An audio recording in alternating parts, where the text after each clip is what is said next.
আব্বা, তুমি এখানে বয়ে রয়েছো যে?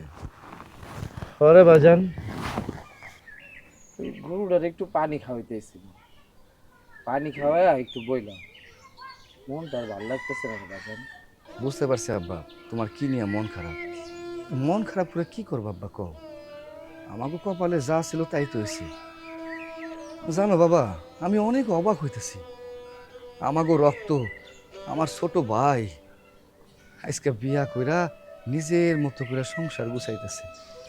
2 দিনের বউয়ের জন্য বাপের গায়ে হাত তুলতে যাইতেছে। এর চেয়ে পৃথিবীতে কষ্ট আর কি হয় আব্বা?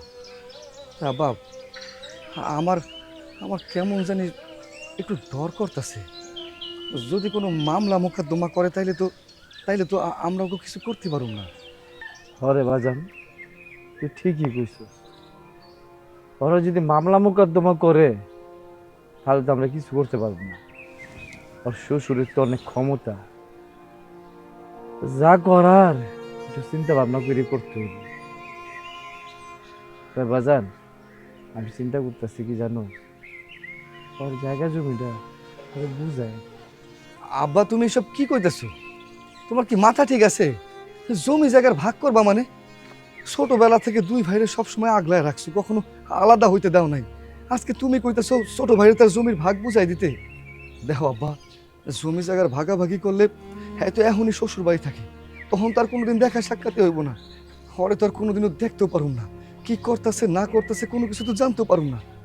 তাছাড়া তুমি তো খুব ভালো মতোই জানো তোমার বৌমার কি ব্যবহার, ওগো শ্বশুর বাড়ির লোকজন কি ধরনের মানুষ। কখন ভাইটার কি হয় না হয় আমরা তো কোনো কিছুই জানবার পারুম না। দেখা যাইতেছে ভাইয়ের তো কোনো বড় বিপদ হইতে পারে।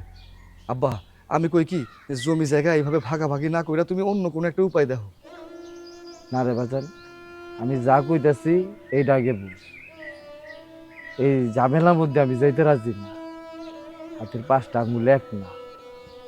ওর জমি ওরে বুঝাই দি বাজান। কোন বাজান, যে যেরকম থাকতে চায় ওরা থাকতে দে। আজকে বুঝে না, একদিন ঠিকই বুঝবো ওই কি ভুলটা করছে। আমি ওর বাপ, এর জমির লেখা ওই আমার মারতা হে, এর থেকে সুদিন আনন্দের দিন আর কি আছে বাজার ক। বাজার, ওর জমি ওরে বুঝাই দে বাজার, ওর জমি ওরে বুঝাই দে। ঠিক আছে আব্বা, তুমি যখন কইতাছো আমি আর কোনো কিছু না করুম না। তো আব্বা, আমার মনটা কেমন করতেছে তুমি জানো, আমার একদমই ভালো লাগতেছে না। যাক, বেলা অনেক হয়ে গেছে। সেই গরুরে কখন তুমি পানি খাওয়াইতে আইছো? যাইতে হইব না? সকালবেলা তোমার পোলা তোমার লোকে যে ব্যবহার করছে, এই জন্য কি তুমি সারাদিন না খেয়ে থাকবা? চলো, এখন প্রায় বিকাল হয়ে গেছে, চলো খাইতে যাবা, আসো। গরুটা এখন থাক, আহ, চলো।